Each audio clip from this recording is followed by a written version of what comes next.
समुंदर के किनारे बिरजू भेलपुरी वाले की दुकान थी। शाम के वक्त बहुत से लोग समुंदर के किनारे टहलने आया करते थे, जिसकी वजह से बिरजू की दुकान पर बहुत भीड़ हुआ करती थी। अरे आओ भाई आओ, बिरजू के हाथ से बनी नमकीन, तीखी, खट्टी, मीठी, इमली के अचार वाली स्वादिष्ट भेलपुरी खाओ। एक बार खाओगे बार बार आओगे। वाह भाई वाह, क्या मस्त भेलपुरी बनी है। पता नहीं क्या जादू है बिरजू भैया के हाथों में। और नहीं तो क्या, हम घर पर चाहे जितनी कोशिश कर ले पर ऐसी भेलपुरी नहीं बना पाते। अरे जरा हमें भी तो सिखाओ बिरजू भैया, आखिर आप ये भेलपुरी बनाते कैसे हो? अरे बहन जी, दुकानदार अगर अपना राज बता दे तो फिर उसकी दुकान कैसे चलेगी। बस यूँ समझ लीजिए कि आपका आशीर्वाद है और हमारा प्यार है, और कुछ नहीं। आपकी बातें भी इस भेलपुरी की तरह नमकीन और मीठी है बिरजू भैया। इस तरह से बिरजू और बिरजू की भेलपुरी दोनों ही बड़े मशहूर हो चुके थे। बिरजू को मुनाफा भी अच्छा खासा होने लगा था।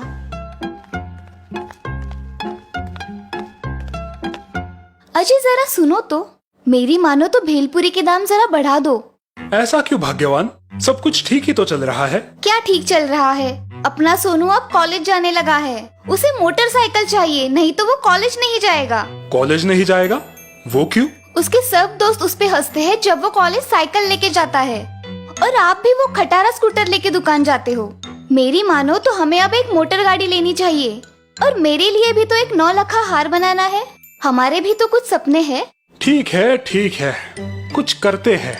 और फिर दूसरे ही दिन से बिरजू ने भेलपुरी का दाम बढ़ा दिया। 15 रुपए की जगह अब भेलपुरी हो गई 25 रुपए की। लेकिन फिर भी ग्राहक उसकी दुकान पे आना बंद नहीं हुए, वो तो दिन ब दिन बढ़ते ही जा रहे थे।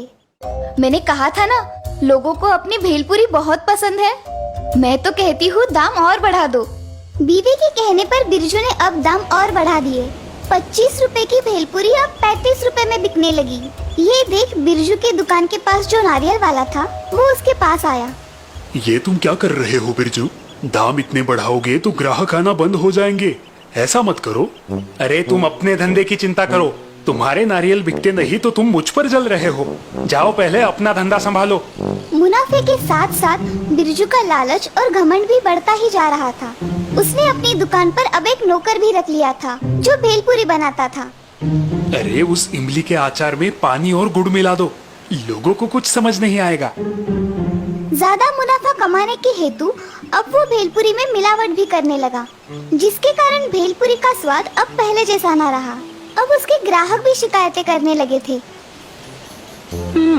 अरे ये तो बहुत ज्यादा मीठी है, और इससे तो बास भी आ रहा है। कौन सा तेल इस्तेमाल करते हो भाई? बिरजू के ग्राहक उस पर नाराज होते जा रहे थे, लेकिन बिरजू को इसकी परवाह नहीं थी। उसके पास अब मोटर गाड़ी भी आ गई थी। अरे भाई, इस भेलपुरी ने तो पूरा मजा ही किरकिरा कर दिया। चलो बाजू में जाकर नारियल पानी पीते हैं। ये क्या? इसमें तो कंकर है। अरे भाई, तुम क्या प्याज की जगह पे भेल में कंकर मिलाते हो? अरे भाई, इतना चिल्ला क्यों रहे हो? अब समंदर के किनारे हमारा ठेला है, तो जरा सी रेत आई होगी हवा के झोंके से। ज्यादा पैसे मिलने की लालच से अब बिरजू का स्वभाव भी बदल चुका था। तुम ग्राहकों से इस तरह से पेश आते हो? हाँ, जानते भी हो तुम किससे बात कर रहे हो? मैं फूड इंस्पेक्टर हूँ। तुम्हारे इस भेल की बहुत सी शिकायतें आई है हमारे पास। जी वो मुझसे गलती हो गई। अगर गलती हुई है तो सजा भी तो मिलनी चाहिए। तुम्हारा लाइसेंस जब्त किया जाता है। अरे नहीं हुजूर, अरे ऐसा मत कीजिए, मैं गरीब आदमी हूँ, ऐसा मत कीजिए। मोटर कार में घूमते हो और खुद को गरीब कहते हो? शर्म आनी चाहिए तुम्हें। बिरजू भेलपुरी वाले का लाइसेंस जब्त हो गया। पैसों के लालच में आकर मैंने अपने धंधे में ही बेईमानी की है। भगवान, मुझे माफ कर देना, मैं दोबारा ऐसी गलती नहीं करूंगा।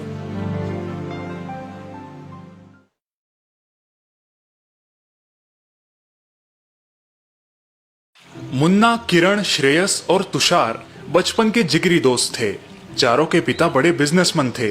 पैसों की बिल्कुल भी कमी नहीं थी, लेकिन इनमें से किसी को पढ़ाई लिखाई में इंटरेस्ट नहीं था। खाना, सोना, इधर उधर भटकना, इसी में सारा दिन बिताया करते थे। आज की मूवी तो सुपर कूल थी यार।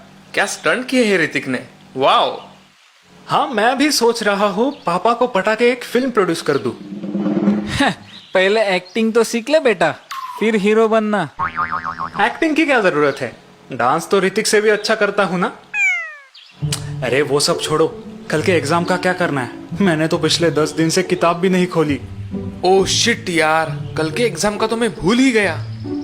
अचानक चारों को कल के प्रीलिम एग्जाम के बारे में याद आता है और चारों टेंस्ड हो जाते हैं। ओह गॉड, टीचर ने मेरे पापा से कंप्लेंट की तो मेरी फिल्म घर पे ही बन जाएगी। हाँ यार, मेरे पापा तो मेरा पॉकेट मनी, बाइक सब बंद कर देंगे। चिल डूड, क्यों इतना पैनिक हो रहा है? ये किरण है, तब तक तुम्हें डरने की कोई जरूरत नहीं। वो सभी परीक्षा के लिए बिल्कुल तैयार नहीं थे, इसीलिए वो परीक्षा से बचने के नए तरीके ढूंढने लगे। यस, एक आइडिया है, चलो मेरे साथ फटाफट। चारों दोस्त एक मैदान में आ जाते हैं जहाँ काफी कीचड़ है। अब हमें यहाँ क्यों लाए हो किरण? प्लीज यार, मेरा क्रिकेट खेलने का बिल्कुल मूड नहीं है। हाँ, ऑलरेडी मेरी फट गई है, हर जगह पापा ही दिखाई दे रहे हैं। ओम शांति ओम। सब अपने अपने कपड़ों पर ये कीचड़ लगाओ। हैं? कहीं तुम पागल तो नहीं हो गए? अरे लगाओ तो। किरण के कहने पर उन चारों दोस्तों ने बिना सोचे समझे अपने कपड़ों पर कीचड़ लगा लिया। इस प्रकार गंदे हालत और पसीने से लथपथ चारों दोस्त अपने टीचर के घर पहुंच जाते हैं। अरे ये क्या हालत बन गई है तुम्हारी बच्चों, सब ठीक तो है? सर, हम सब मेरे गांव मेरी बीमार दादी को देखने गए थे और वहां से लौटते समय हमारी कार कीचड़ में फंस गई, टायर भी फट गया और गाड़ी को धक्का लगाते लगाते हम अभी शहर पहुंचे हैं। हो, ये तो बहुत बुरा हुआ। लेकिन तुम घर जाने की बजाय यहाँ क्यों आए हो फिर? सर, हम सबकी कल की टेस्ट की तैयारी पूरी नहीं हुई है। कोई बात नहीं, तुम सब 3 दिन बाद टेस्ट देना, ठीक है? यस सर, हम सब पूरी तैयारी करके एग्जाम देंगे। Thank you sir. 3 दिन बाद सब बच्चे पढ़ाई करके एग्जाम के लिए क्लास में पहुंचते हैं। सर, हम एग्जाम के लिए रेडी है। वेरी गुड, लेकिन तुम सबको अलग अलग क्लासरूम में बैठना होगा। टीचर हर एक बच्चे को अलग अलग क्लासरूम में बिठा देते हैं। सब बच्चे आश्चर्यचकित हो जाते हैं, लेकिन पेपर सॉल्व करने लगते हैं। पेपर में सिर्फ 2 सवाल है। पहला, योर फुल नेम, और दूसरा सवाल है, कार का कौन सा टायर फट गया था?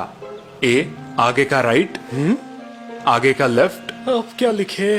पीछे का राइट, पीछे का लेफ्ट। हम तो फंस गए। दूसरा सवाल देख के सभी बच्चों को अपनी गलती का एहसास होता है। कैसा था पेपर बच्चों? सर, हमें माफ कीजिए। हाँ सर, फिर कभी हम झूठ का सहारा नहीं लेंगे। ठीक है, अपनी गलती की जिम्मेदारी लोगे तो जिंदगी में बहुत आगे बढ़ोगे, नहीं तो जिंदगी तुम्हें सबक सिखा देगी।